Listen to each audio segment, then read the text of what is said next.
Thank you for the invitation to be here. It's really an honor to be part of this Grand Round series, and really exciting to be here because some of the work that I'm going to be talking about today actually started when my colleague and I, Srijan Sen, were residents at Yale. Actually, the study that I'm going to talk about, which is called the Intern Health Study, actually was conceived of during our internship year. Actually, David Ross, Srijan Sen, and I were interns together at the Hospital of St. Raphael's, and kind of every day we're kind of talking about stress and depression in residency, and kind of this project came out of that experience. And so I'm going to talk about that project today, and then talk a little bit about the end about burnout.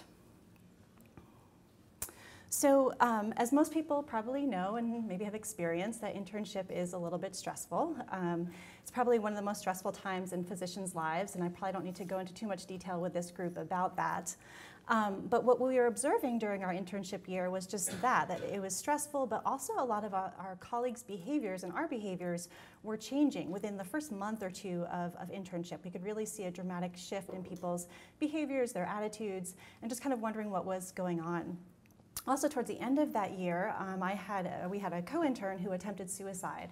And that was just had a pretty profound impact on all of us, as you would imagine, and people close to her in her life as well. And so it really just kind of spurred this project where we really wanted to better understand risk factors for depression and suicide in this population and things that we could do to try to mitigate that risk.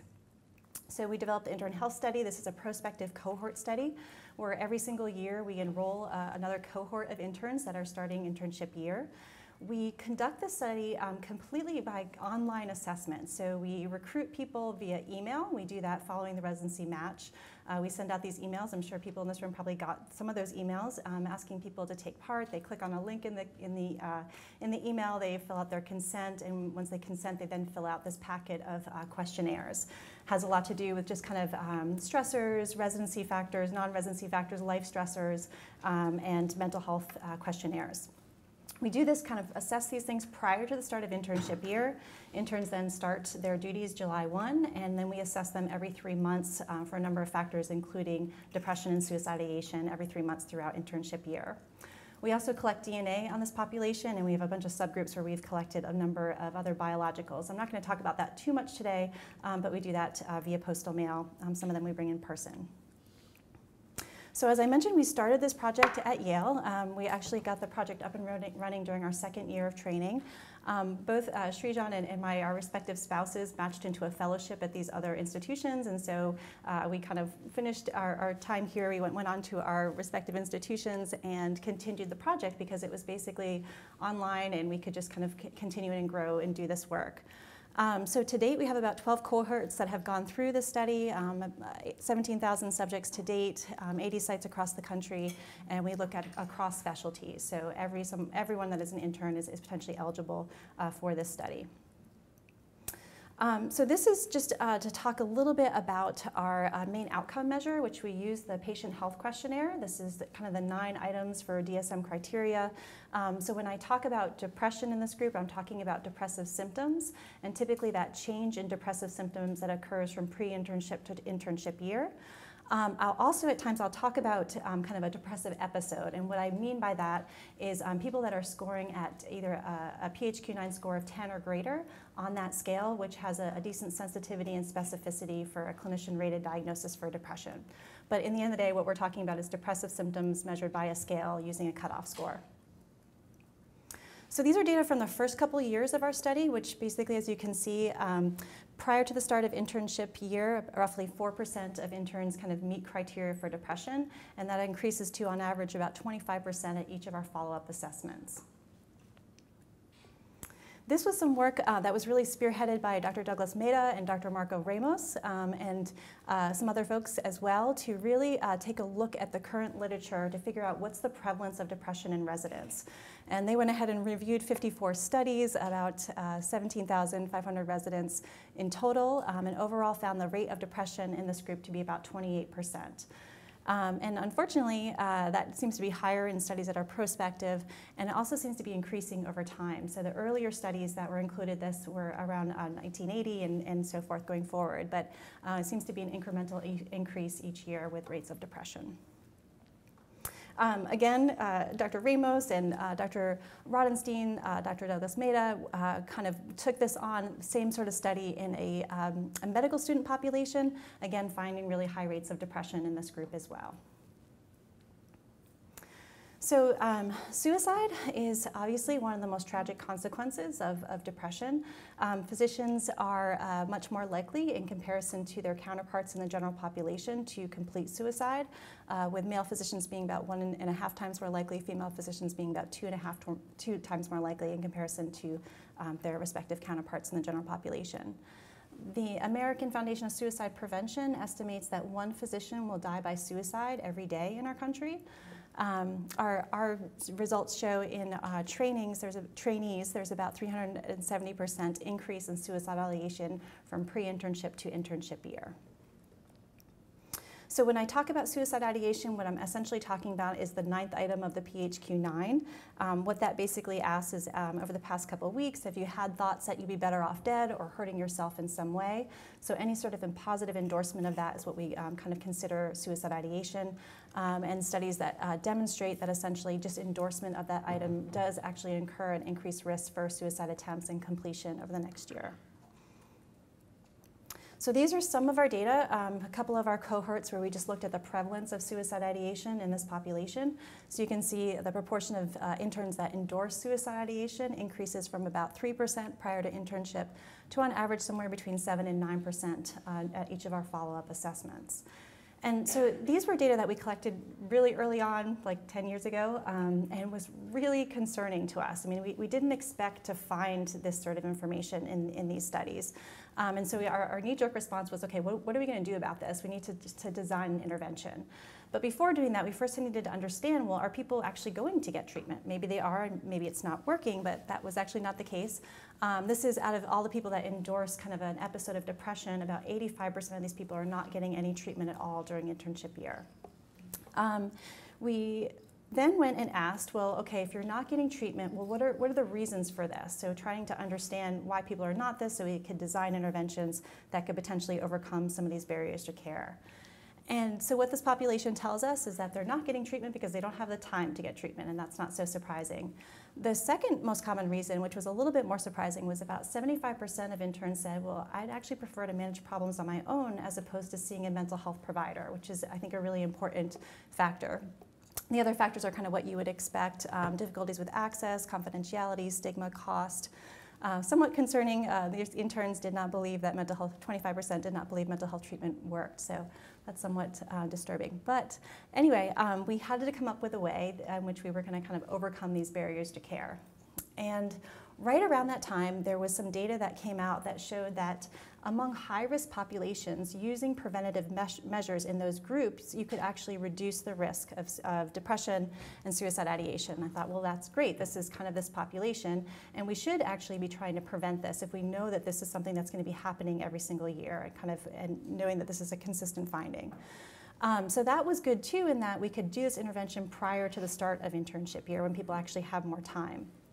The issue around preference for self-management on their own, really, at this time, there's much more literature on this now, but back in, this was 2009, 2010, there was not a whole lot of data on this, but there was some data to suggest that web-based interventions using mainly cognitive behavioral therapy could be helpful for the treatment of depression, not so much on prevention. But what we decided to use is kind of a web-based platform, something called Mood Gym. They had one study that showed some preventative effects. They also were willing to collaborate with me as a very poor resident and basically allowed us to use their intervention for free. And so we used this web-based intervention, cognitive behavioral therapy, before the start of internship year to see if we could prevent depression. We did this in a randomized controlled trial where essentially following the match and consent, we randomized half of these interns to receive one web-based CBT module once a week for 4 weeks prior to the start of internship year. The other half kind of got some attention controls around just time spent on the internet and content related to mental health. And then interns start internship year, and we did a little booster session. Those are those green things where you say, please just go ahead and review a module, review some of our email content about mental health issues, and then 8 weeks later we assess them for depressive symptoms and suicide ideation. So here's kind of our consort diagram on this, which we randomized about 200 interns, roughly 100 to each group, and analyzed in the end about a little over 80 in each group. And what we found was actually decent adherence. About 87% of interns logged on and did their first module, these people that got the intervention, and about half of them completed all of the modules. Here are outcomes. This figure just shows the kind of absolute numbers of people endorsing suicide ideation at each of our time points by web-based CBT versus control. And overall, we basically found that those that were assigned to the web-based CBT intervention were 60% less likely to endorse suicide ideation over the course of internship year. They also had lower depressive symptoms as well in comparison to those that got the placebo. So I had some SAMHSA funding for a suicide prevention grant on our campus at MUSC, Medical University of South Carolina, and replicated the study in a cohort of about 1,500 med students and graduate students, and saw the same effect around suicide ideation, also around depressive symptoms and anxiety symptoms in terms of prevention. And that data is in press. So these are the factors that we have kind of consistently identified over the years that increase the risk for depression in interns before the start of internship year. So we measure these prior to internship year. We find that those that have high neuroticism scores, low subjective well-being, kind of early childhood adversity, history of depression, female gender, being of an ethnic minority, sleep quality, and U.S. medical school as opposed to a foreign medical school graduate are all at increased risk for depression during internship year. So where we've kind of spent some time lately is kind of taking a deeper dive into some of these variables and trying to understand them a little bit more so that we can then design some interventions. So female gender, this is one that I'm particularly interested in and wanted to understand a little bit more about. And which I should mention is that we have a few cohorts of interns earlier on in our studies where we actually follow these people over time. So I think we're out to year 10 or 11 with these folks. There's a cohort of them that are about 6 years out of training, and these are data from training and then going forward. And what we see is that there are no gender differences in depression prior to the start of internship year, and that disparity kind of reduces as people get further out from training, but that there is a gender difference in depression during internship year. So I really wanted to kind of understand that a little bit more. And in my reading, I came across something called work-family conflict. So work-family conflict is this idea that because of your work, your family is negatively impacted. So that you feel as though you're not spending sufficient or quality of time with your family. You feel that your family is harmed because of the work that you're doing. You feel like your family would do better if you were not working. So that's kind of work-family conflict. And female physicians, on average in comparison to male physicians, spend about 9 to 11 hours more time at home in terms of doing work there in comparison to men, the so-called second shift. So there was one study that suggested that work-family conflict was associated with burnout more so in females than males. And so I thought maybe this is something that is worthwhile looking into. So we did this in a larger cohort. This is about 3,000 interns, again demonstrating that women are at greater risk for depression during internship year, and looking at this outcome or this variable work-family conflict showed that work-family conflict was an independent risk factor for depression for both men and women, but women have higher work-family conflict, higher rates of depression, and when we actually kind of put into our model work-family conflict, that gender disparity in depressive symptoms is actually reduced by over a third. So, and this basically kind of speaks to the fact that this work-family conflict is potentially something modifiable. It's something that could help alleviate depression in both men and women. So this is kind of some data from our annual cohort. On the x-axis, it's years since completing residency training. And so as I mentioned, there are no gender disparities in depressive symptoms as you kind of get out of internship and into practice. We were looking at work-family conflict again in this group and actually didn't see big gender differences, but what we did see major differences is kind of amount of time working. So women are working substantially fewer hours than men. There's a substantial greater proportion of women that are working part-time in comparison to men. And those that are working full-time, about 64% of them are considering part-time work. And this is actually happening pretty early on, like right out of the gate. There's already 20% of women that are working part-time. Of those that are working, and then at 6 years out, it's 40% of women that are working part-time as opposed to none of the men, and then in our sample at least. And then if you look at those are the folks, this is over on the left, that are they're working full-time, but they're considering part-time work. There's a huge proportion of women, so greater than 50% are considering part-time work, and that at the end of 6 years, it's about 40% that are considering part-time work. So the idea of this, really what we were thinking was that, well, okay, so we're not seeing gender disparities in depression here, we're not seeing work-family conflict because women are working less. So we asked that question, we said, well, what were the factors that made you decide to choose whether you were doing no work or full-time work or part-time work? And this is what women told us, that the reason that they are choosing how they're working is because they want to have family and children. So the people that were working part-time, 95% of them cited having family as a major factor.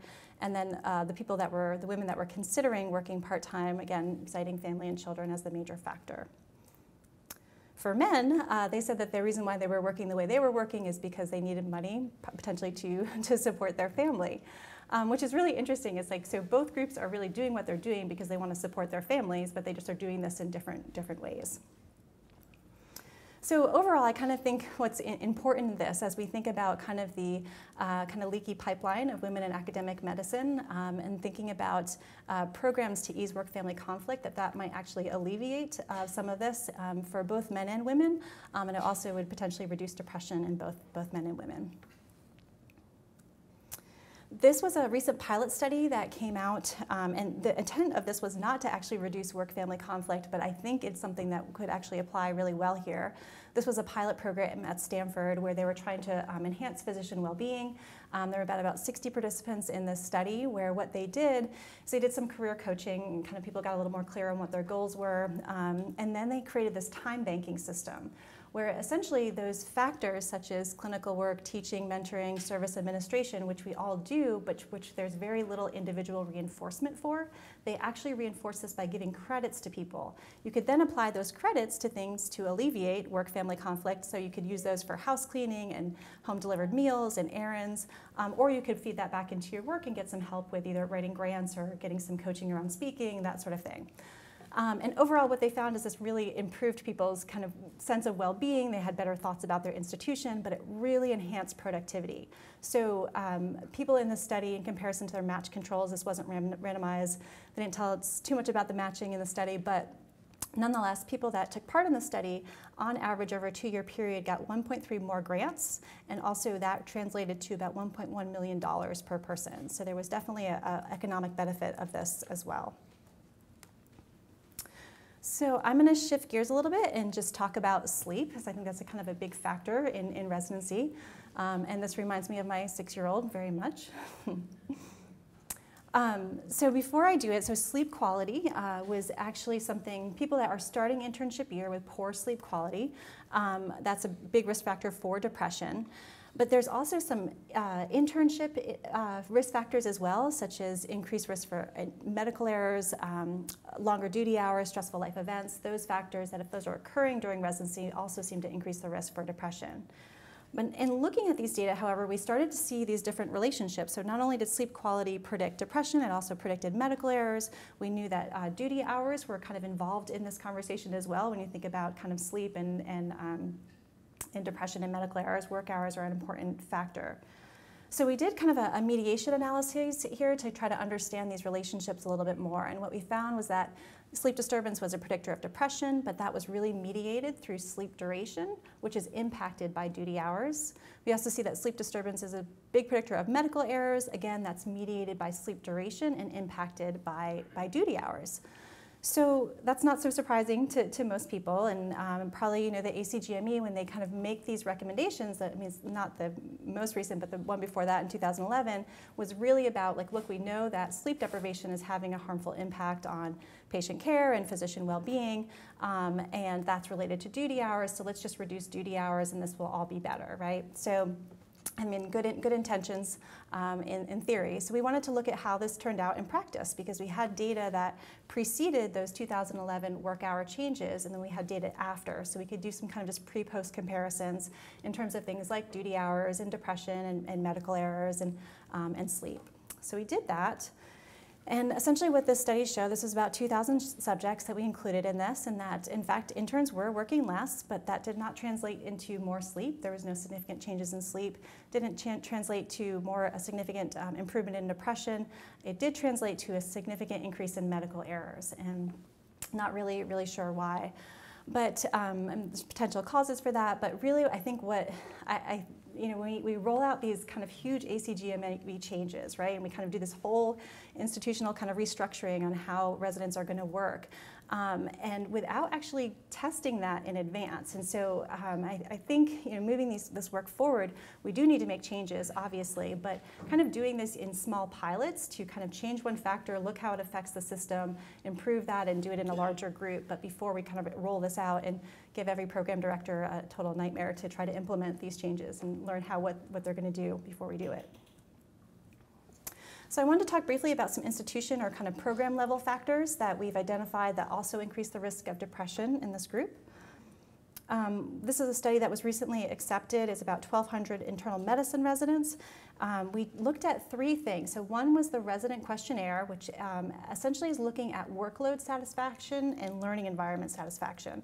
So workload encompasses everything from kind of a number of cases that you are kind of just amount of call, number of patients that you're seeing, things like your hospital system ancillary support or just kind of administrative support in your program.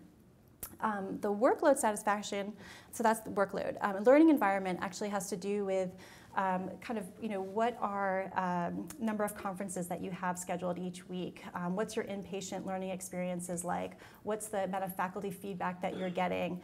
What's your relationship like with your co-interns and your residents? Is there a collegial one? Is it good? And what we found here, also we looked at Doximity research ranking, and what we found is that those programs that had lower quality faculty feedback, poor inpatient learning experiences, and high work hours, higher Doximity research ranking, all seem to increase the risk of depression for these individuals in these programs. I think the first 2 variables, the low quality faculty feedback and poor inpatient learning experiences, is probably an opportunity where you could maybe apply that career coaching and time savings banking system where you take people and you do some coaching, the people that want to be teaching, and help them get better at that, and then actually give them credit for that. It would impact your faculty, maybe potentially impact your residents. So here are all the factors that we've kind of identified to date. That's kind of a summary of everything. I am going to kind of switch gears a little bit and talk some more about some of the other things that we are doing to try to intervene with this population. And everybody has a cell phone, so we need to start using that a little bit more in our research. So we developed what's called the Intern Health Study app, and this is something where people can do the whole study on their phone, but also we ask people to rate their mood on a daily basis on a scale of 1 to 10, pre-internship and then throughout the first 6 months of internship year. We really kind of took this off of Mood 24/7, that's an existing kind of online program that does a similar thing, and paired this with a Fitbit watch so we could monitor sleep and activity. So these are some data from kind of just a small group of interns. This is about 25 interns, where essentially we saw that mood, sleep predicted mood and mood predicted sleep, but it was really the sleep that was the biggest predictor of the mood the next day, so that being kind of a driving factor in how people were doing. These are some data. This is supposed to represent kind of the hours and 24 hours is around the clock. In the blue, that's when people are waking up. In the orange, yellow, that's when people are going to bed. In the light blue, that was pre-internship wake time, and the dark blue is internship wake time. The orange is internship bedtime, and then the yellow is pre-internship bedtime. And essentially what we're trying to represent here is that, so interns are essentially, when they start internship year, they're waking up much earlier, 3 hours earlier in some instances, but they're not going to bed any earlier. So there's no kind of compensation for that getting up earlier. And what people are doing is they're shifting their mid-sleep, what we call mid-sleep point. So if you go to bed at midnight and you wake up at 6 a.m., that's your usual thing. So 3 a.m. is kind of your mid-sleep point. If you shift your mid-sleep point more than a couple hours, those people are at high risk for depression. So that is kind of what we've been kind of looking at in this group. What we also found kind of in analyzing these data, which was a little bit surprising to us, was that this monitoring system, we weren't intending it to be something that improved people's mood, but as we looked at the cohort of people that were monitoring their mood and they were doing the Fitbit, their depression scores were not as high as we typically find in this population. So that's not so surprising. We know that when people start monitoring things, that changes behavior, so there's potentially an intervention in there. So this was just kind of pilot data for some recent work that we are now doing using some mood monitoring and Fitbit, and I will talk about that in just a second. This is just another way to represent this. So people that are using the app and Fitbit have a lower proportion of them are meeting that kind of criteria for depression, a lower proportion are endorsing suicide ideation. So the way that kind of Mood 24/7 works and the way that we kind of conceptualize that this potentially is working in our in our interns is that they're monitoring their mood, right? And some people, when I use this tool clinically, they kind of just start to identify factors in their environment that are affecting their mood, and they kind of get it. They're like, all right, so for me, sleep is important, or for me, exercise is important, or relationships are important. And so people start kind of making these associations and start changing their behaviors. There's some people that really, they don't do that as well, and you kind of have to prompt them a little bit. And so this was just kind of an example of one of my patients who, she kept coming in and she was like, I need a new medication, I need a new medication. And so we were like, I was like, well, it really depends on the day that you see me and what I'm gonna do with your medication, so I don't really know what to do here. And so what we started doing though is kind of systematically going through and looking what was associating with her moods. And what we found is that she basically didn't need a new SSRI, she needed a new job. And so that was really, really informative to us all. So this is kind of what the idea was behind this sort of intervention. And we recently got funding for the American Foundation of Suicide Prevention.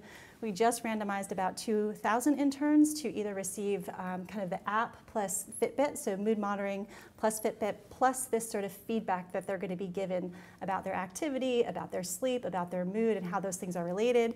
And then the other group is just going to be doing monitoring. So they get an app and they get their Fitbit, but they don't get any feedback.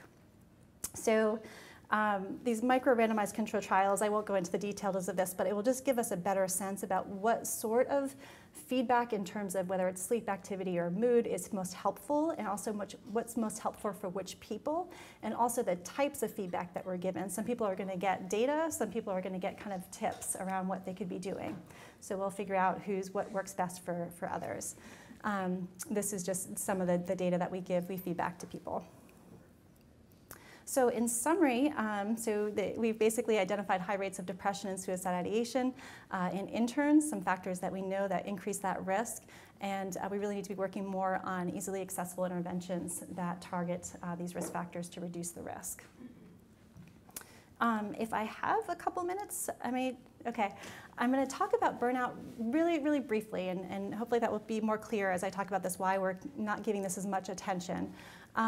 So as you kind of have probably read in the literature and also the popular press, greater than 50% of physicians are so-called burnt out. That's what you'll read and hear about. Among residents and fellows, that proportion is really unclear, somewhere between 30 and 70%, but it is certainly more than what's found in the general population in comparison to their respective cohorts. We see lots of publications and popular press on this, the consequences of burnout with medical errors and reduced patient satisfaction, physician turnover, et cetera, et cetera. This is a bad thing. It harms individuals, it harms patients, it harms healthcare systems. So actually, Dr. Marco Ramos will know this work well. We've just been working hard on this paper, or he's been working hard on this paper, which is impressive as an intern. But Dr. Rodenstein and Dr. Mehta also kind of spearheaded this work. And what they were wanting to do was kind of what they did in those earlier publications, is getting kind of the prevalence of burnout among practicing physicians. And so over 100,000 practicing physicians were included in this study, 182 studies reviewed. What was so striking about this is that we couldn't actually do a meta-analysis because there was so much heterogeneity in these data. So just even looking at the 182 studies that were reviewed, there was 134 unique definitions of burnout, right? So if you look, and you could say, well, maybe the assessments are all different. No, like 85% of everybody is using the Maslach burnout inventory, and so using the MBI, there's still 113 unique definitions of burnout. So when you go and look at the prevalence of burnout across these studies, it is somewhere between 0 and 80%. So we have no idea, number one, what the prevalence of burnout is, and number two, what this is. So have you ever read the MBI and kind of what the criteria are and what they're talking about? Some of it is symptoms, some of it's talking about coping mechanisms. It's really unclear what we're measuring here. So, and that's not to downplay the importance of burnout. So this conversation about burnout that has really reached national attention and awareness is a great thing. It's really helped people to understand that there is a problem with physician mental health and wellness, and we really need to address it. But in moving this conversation forward, we really need to start doing a better job of kind of characterizing what this phenomenon is, having kind of valid assessments of it to even kind of move things forward in trying to improve systems. And these are just kind of a couple of meta-analyses that were done recently, again, looking at interventions to reduce burnout. Not surprising, the effects from these interventions are so small, and probably because our measurement is really inaccurate. This was just a really nice publication focusing on the idea, and was also supported by one of the meta-analyses, is that burnout is an organizational problem that affects individuals. It's not an individual problem per se. And so really organizational interventions are probably what are going to be most likely to be helpful in improving this problem. But again, this problem does affect individuals, and I loved this paper by some people you probably recognize on here, of just using kind of a public health approach to address problems with physician mental health and wellness on kind of a primary prevention, a secondary screening, and a tertiary treatment framework. Kind of makes a lot of sense. Anytime you go forward with any sort of kind of intervention, you could come up with the best ideas in the world, but unless there's kind of a business case behind it, sometimes you're not going to get as far. I mean, there's obviously a very good moral and ethical case for why we want to address physician mental health and burnout and wellness. But the financial backing of this is important as well. And this is a great paper that shows you can very easily make a financial case for physician wellness and burnout. We kind of made that case in interns and residents, basically showing that depression-related presenteeism costs about $1,000 per resident, about $1 billion across the US every year. This was just a really great article that was written by Rachel Gupta, who's a med student at University of Michigan, just kind of describing what internship and what, medical training had kind of done and worn on her over time. And I just thought it was a really kind of appropriate and accurate description of what we're doing to folks in medical training. And so from there, I will stop. I just want to acknowledge the residents taking part in this study. Without them, and none of this would actually be possible. And Dr. Robar and Dr. Mallison, who developed the CASE elective, we have to have a special shout out for them, because it was really because of that elective that we got this work started and off the ground during our second year of residency. And so we will forever be grateful to them for that. And also just have a great group of collaborators and people that I get to work with every day. So thanks so much for your attention, and happy to have a discussion. So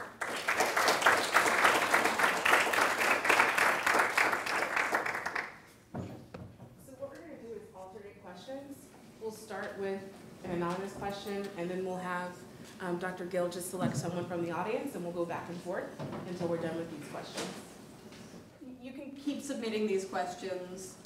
Again, the URL is on the board.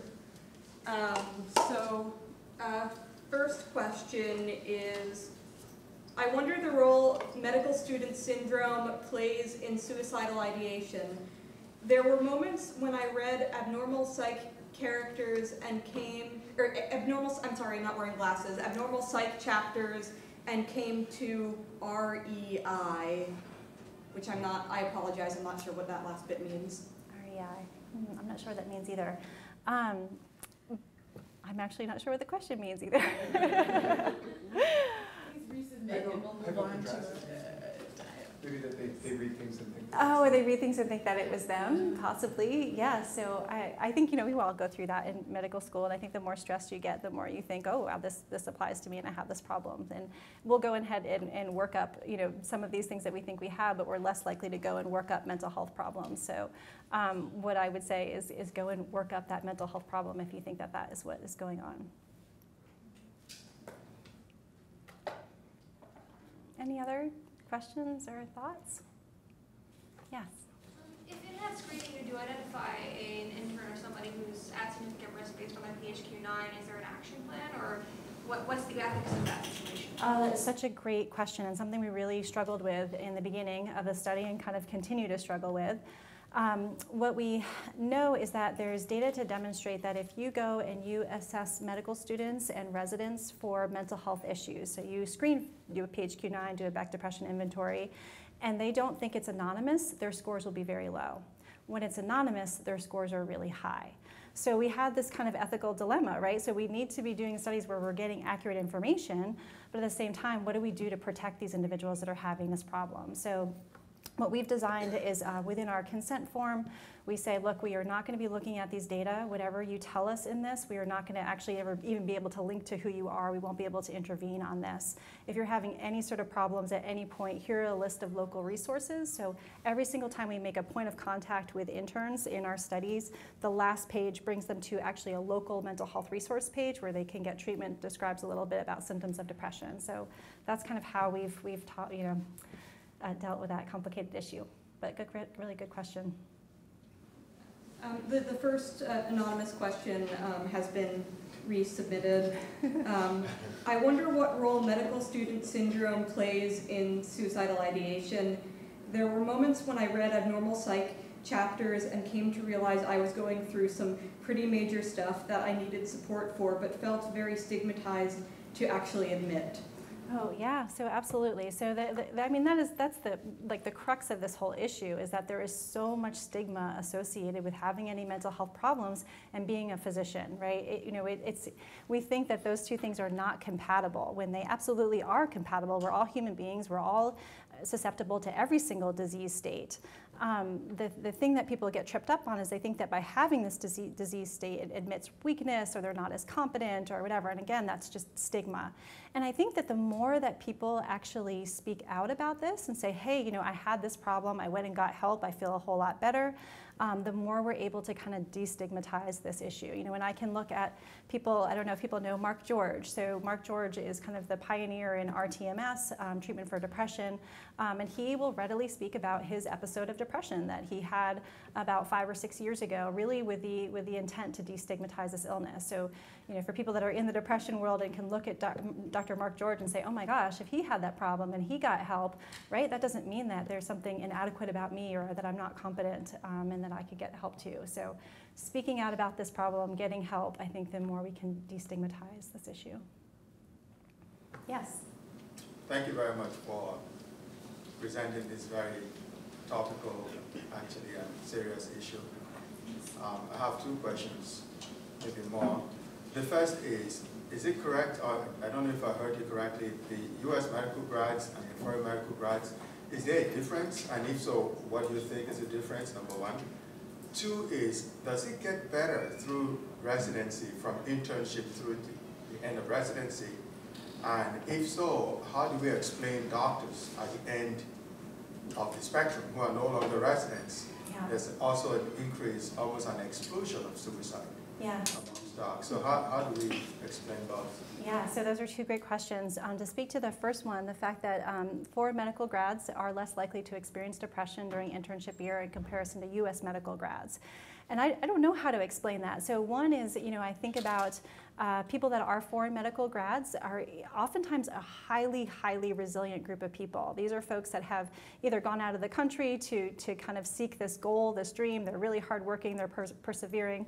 Not that U.S. medical students aren't, but there's a few more hurdles for that population. Some of the U.S. medical school, some of the foreign grads have also been practicing physicians in other countries, right? I mean, think about the hurdles that they went through, then got here. I mean, they're just incredible, incredible resilience. So maybe that's it. Maybe there's some cultural variability in that I don't even feel comfortable in an anonymous survey admitting this here. So maybe there's some cultural differences, but I'm not really sure. I don't know how to explain that. So to your second question, which I think is a really good one, is in our longitudinal cohort of interns that we're following, yes, we see that over time, over residency, the depressive symptoms decrease. They don't ever get back to pre-internship baseline, unfortunately, but they decrease. But then, yeah, we know that practicing physicians have higher rates of depression. So I don't know. I think that there's probably this time period where there's a buildup of maybe chronic stress and people not attending to their mental health over time, and that kind of going up again, possibly. I don't know. I'll let you know when we do this for another 10 years with that cohort. Sure. You mentioned that there was an increase in over time in this depression amongst amongst interns. Do you have any idea why that might be increasing? So the interns, after their first year, when they get out to second, third, fourth year of residency, their depressive symptoms decrease. Maybe I missed that. What was the? Our cohorts. Sorry, say it again? Our new interns, I guess, like. Oh, meaning across, okay, yes. Oh, increasing over time, like the meta-analysis that showed the 0.5% increase each year. I don't know. I don't know how to explain that. I don't think that, in that study we didn't look at any kind of program factors or anything else that could have explained that. I think it's a good question. Maybe people are more likely to talk about this now. Maybe medicine has gotten more stressful, who knows, but we don't really know. It could be that there's an increase in the general population, and that's reflected in the interns as well, which I would, that's my hypothesis. Sure, yeah, it's a good one. Yeah. Another anonymous question. How does the gender difference for depression in internship year compare with the gender differences for depression in the general population? Right. Yeah, that's a great question. So in the general population, over the course of a lifetime, women are twice as likely in comparison to men to experience depression. If you do kind of in our national studies where we do cross-sectional or kind of follow people over time, that's kind of what we see. Women are at greater risk for depression. What's a little bit different about our study is that prior to the start of internship year, there is no gender difference in depression. So I kind of wonder, does that really exist in physicians, and is there something about internship year that's kind of bringing that out?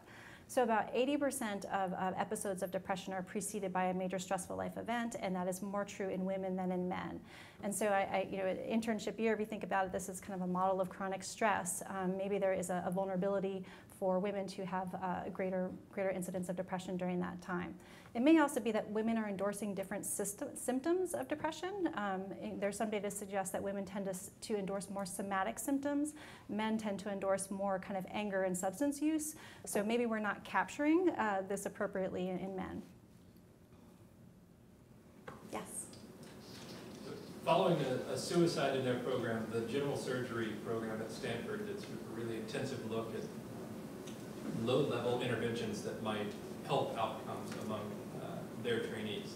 And they found that anything that gave the sense that their trainees were valued, so little things like a white coat service, or I think they had refrigerators filled with organic food for just little sort of low-level interventions. But it gave the interns and the other trainees a sense that they were valued by the system. My understanding is they then did longitudinal data to see if that changed outcomes in depression scale ratings, and they didn't find any significant difference, even though trainees were reporting feeling better.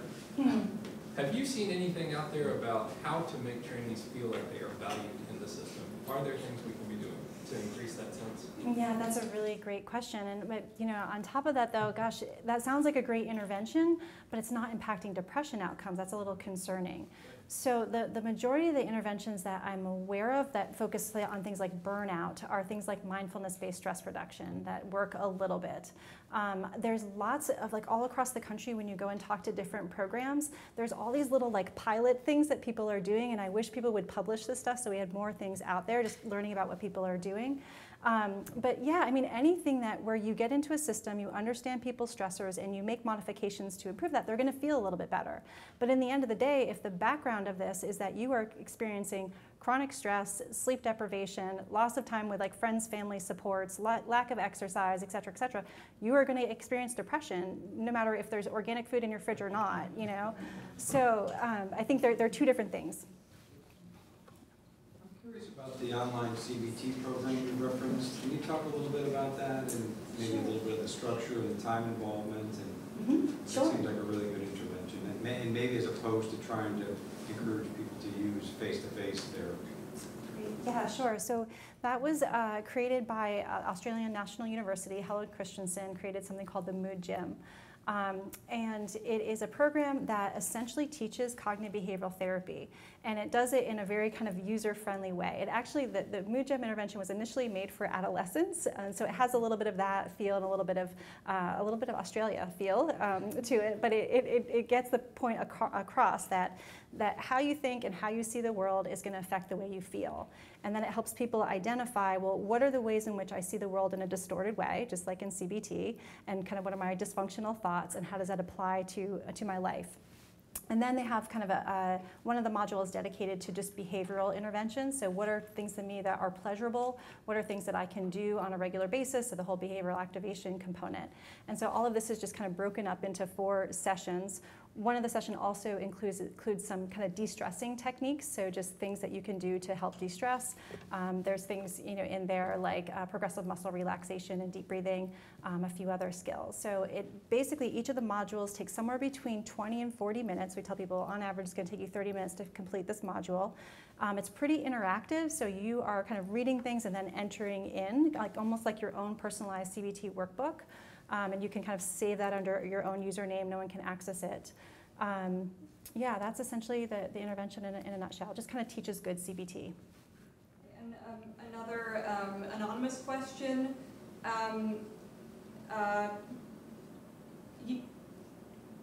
Okay, that's. I'm also wondering how being around very hopeless patients throughout the day impacts my mood, kind of like a folie à deux. Yeah. So when I talk about kind of chronic stress, that is very much one of the chronic stressors, right? So you're on a day-to-day basis dealing with some really emotionally charged issues every day. So death, dying, pain, issues that we can't fix as doctors, poverty, abuse, there's all of these things that are put on your plate every single day that are emotionally really stressful. They're hurting the people that you're trying to care for. You probably we all take some of that on, and feeling kind of hopeless, like, well, how do I cure poverty? This is what's actually going to make this person's diabetes management work, those sort of things. And so that's what I mean by chronic stress. So we're all kind of taking these things on our plates, but no one's actually, we've never really sat down and helped people think about how to manage that. We just all of a sudden just put it on people's plates and say, go, deal with it, and there's not a lot of processing around how to cope with conditions like that. It's my 2 cents. Yes. I'm not sure I saw it right, but did one of the slides show that the higher ranking program there's a higher incidence of depression? Yeah, I don't know what to make of that either. So Doximity, they do this kind of research ranking, and it's based on the past 15 years of alumni from those residency training programs, looking at their publications and using the H index to kind of rank these programs. And so the higher ranking ones were the ones where we saw was a greater risk for depression. I don't know what that's about. I don't think decreased productivity is what's going to reduce depression, but maybe it's a proxy for something else like the culture that you're working in. Another anonymous question. The research mentioned that foreign medical student graduate would have a lower risk of burnout. Does this include offshore Caribbean schools with a high number of American students, or is it referring to, it says non-US schools, but I'm assuming that means non-US students? Yes. So St. George's University is really probably the biggest accounter for that US medical graduate, and those are primarily US citizens. So yes. Node? Thanks. So thank you for a really thoughtful presentation. I have a couple of questions. The first one is on bipolar disorder. And it seems to me that internship would be a horrible way to unmask the risk for that. And how do you think of that, and how do you comfort the data? Have you seen it? Yeah. And the second, if I can ask, is more like related to that patient you described, where there was a lot of variability in symptomatic presentation, and maybe it was the job and not the illness itself. So how do you think about that, which is in the data you have and the thresholds you've set for mild, moderate, and severe? As I think of it as a clinician, where do you see the cuts happening in terms of need for treatment versus situational contributions versus endogenous illness? These kind of occupational categories we have as clinicians. Yep. Because that has relevance to what we might think and do and look for amongst three-dimensional trainees. Those are great questions. So to your first question around bipolar illness, so we haven't done any assessments of hypomania or mania in our group at all. What we've, borrowing from kind of what we've learned before, when we have tried to do more assessment of more severe psychiatric illness or substance use, so when I use criteria to assess substance use in this population, it's like 0.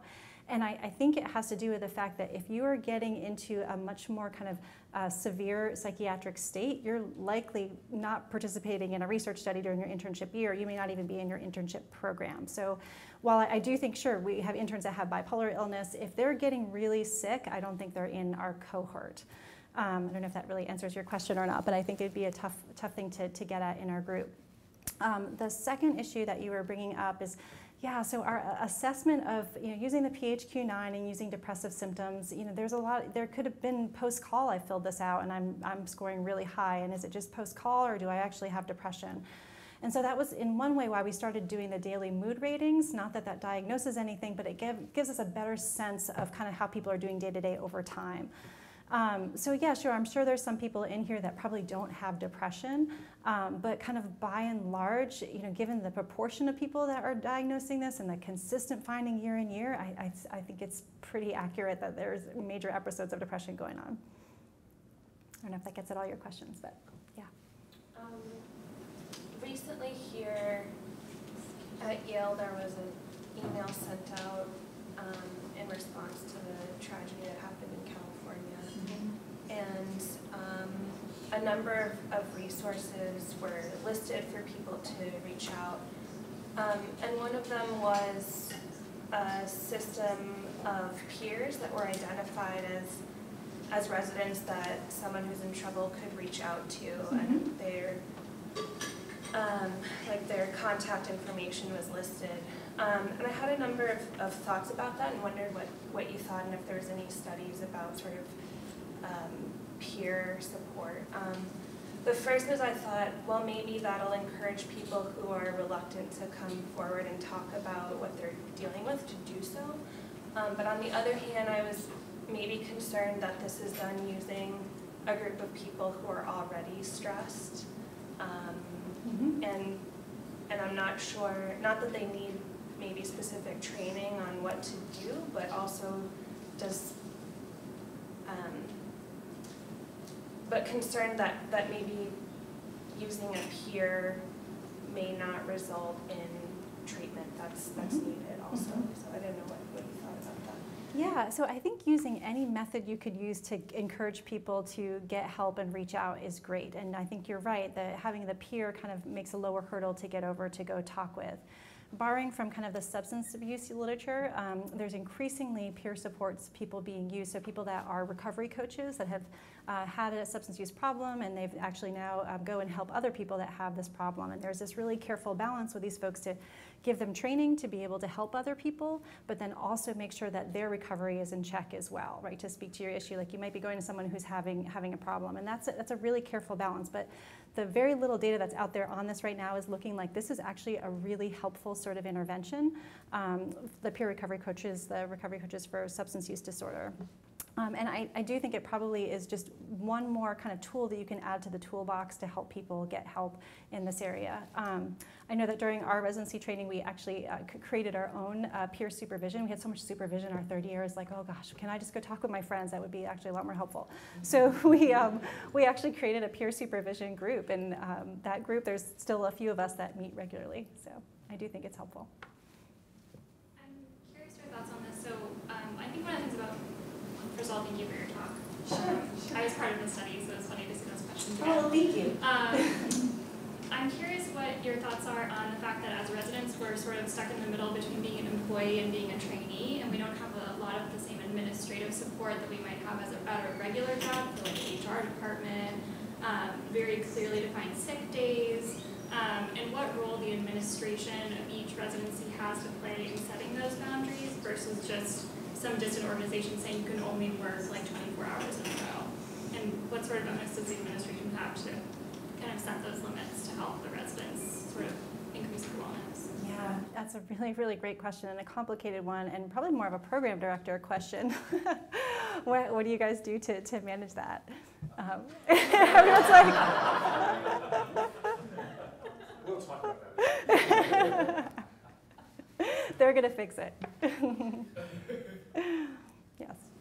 And it's really complicated, right? So you have to follow what the ACMG is kind of set out in terms of what your job function is, right? But there's lots of instances in that where it doesn't fit, right? You have people that maybe are going out on maternity leave and you're told you have 6 weeks, right? Like it's a kind of really unrealistic expectations around if you were working at any other job, there would be some sort of different sort of expectations. So balancing those two, I think you have to follow what the ACMG is kind of doling out, but then having a program that's flexible and creative enough to create a system that is going to support people to be at their best. We have a follow-up question to that here. Oh, no. Just kidding. Well, actually, 2 follow-up questions. So I'll just ask the first one because it looks like it's short, and then I'll ask the second one. In the 2011 JAMA article looking at the effects of duty hour restriction on interns, did they look into other potential reasons for increased medical errors, such as problems with handoffs, less coverage for units, higher patient loads for residents, et cetera, that might explain their findings? Yeah, that's a great question. We weren't able to get all those other variables. We just had kind of what we had collected in the intern study, which is more things like work hours. We didn't have kind of patient load and that sort of thing. So it was really just speculative that what also seemed to coincide during that time was the change in handoffs that could potentially increase risk for medical errors. And then the other related question, were medical schools or residencies interested in or receptive to feedback about relative depression stress levels reported in their residents/students? Yeah, so every year we reach out to the programs that participated in our study, and we give them their institutional data in an aggregate. So we won't do that if it's less than 100 people, just because we don't want people to be identified, but we do give them kind of general rates of depression in their group. Oh goodness, sorry, there's lots of questions. So hopefully that was for me, but so in our training we learn mnemonics for assessing risk. Mm-hmm. And the one for suicide that we learn is sad persons, Mm-hmm. which doesn't match the data that you have for trainees. Meaning the race, ethnicity differences are there, gender differences are there, other factors. Is there a part of your dissemination of your research that includes maybe creating a mnemonic for what we should be looking out for as far as trainee risk factors to help those people that are seeking out help that might not be a traditional risky person be recognized as such? That's a great question. So we could do that. I mean, that we could easily do that, and we're happy to work with people who are interested in doing that. We've done a little bit around predicting suicide risk and looking at those factors, but actually coming up with a mnemonic that you could easily give to programs and say, hey, here's the factors you should look for is a great idea. I like that. Actually, my question is related to that a little bit. Is there any data about the ratio of like the people that actually had suicidal ideation and actually committed suicide or attempted suicide? And that takes to my second question. I have the feeling that the ratio is low because a lot of people actually have suicidal ideation. And what actually keeps these medical students or residents to not actually committing suicide, because that's something that maybe we can, improve or help or encourage. That's a great question. So we don't know. We don't know about completed suicides in our cohort of people, mainly because we don't link to individuals. We have a system to link over time so that we can have the same ID to follow up, but we don't link to anything else to know who they are as individuals. So I don't know anything about suicide completion. Your second question is great because when you're doing a suicide assessment, some of the things we ask are like, well, what's preventing you from putting this plan in place, right, to get those protective factors? And that's a great follow-up question to some of our questions. We could ask people that. Were there any regional differences observed in rates of depression among interns? Were certain cities or institutions noted to have higher rates of depression or suicidal ideation? No, we haven't seen kind of certain programs fall out as higher risk for depression or suicide. And we actually did some analyses looking at weather. I can't believe we did that. We looked at like weather in different areas of the country too, and kind of we didn't see any association with that either. It's like playing with data. So you had a question back there.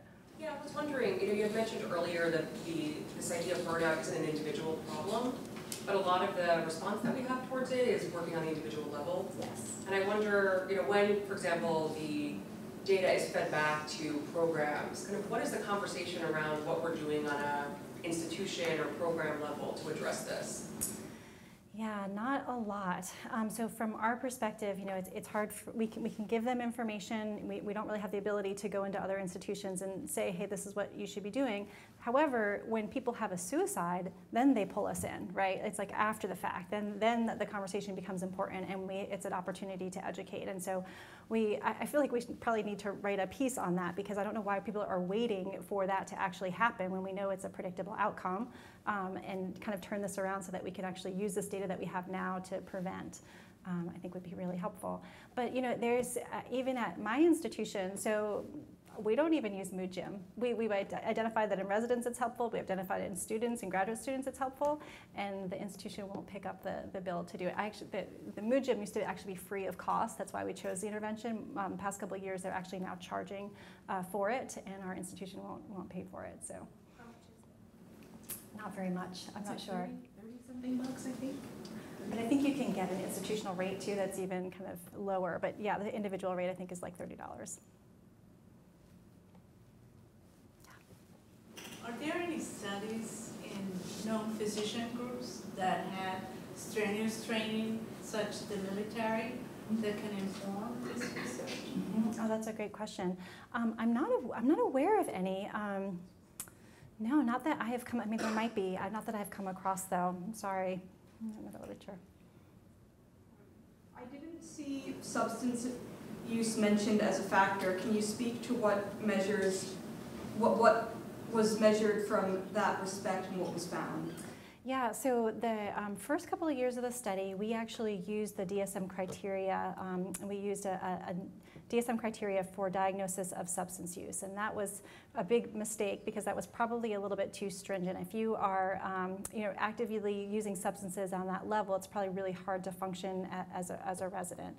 But we've all all been to our holiday parties. There's obviously drinking going on, and there's definitely more kind of binge drinking that is probably happening more so than kind of chronic use of substances. We did look at the audit C for just like kind of substance use, and gosh, the data was kind of messy, just in terms of correlated with depression, but there was not a whole lot that came out with those data. So, and I think probably has to do with the fact that people are more likely binge drinking than kind of drinking regularly, which those screening things would pick up, or using other substances.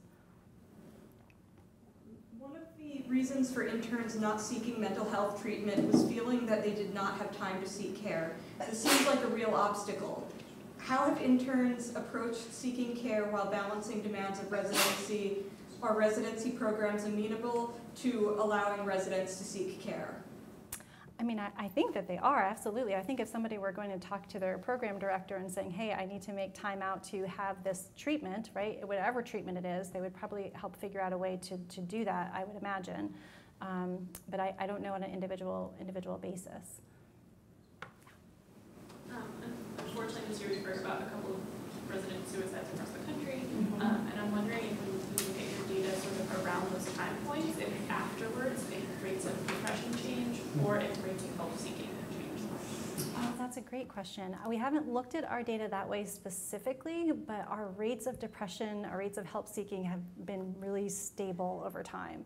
But I suppose we could actually go look at, because I feel like there's been times where we've had 2 suicides or 4 suicides, at like in a given cluster. So we could go back and look at that data more carefully. It's a great suggestion. What residency specialties did you notice had particularly higher scores on PHQ-9? So there hasn't been a specialty that's fallen out, and I think a large part is that during internship year, the work that people is doing is so similar across different specialties. So we don't see a specialty kind of popping out as that is a group that's at higher risk. We'll end it there, and thank you all for your questions. Great, thank you.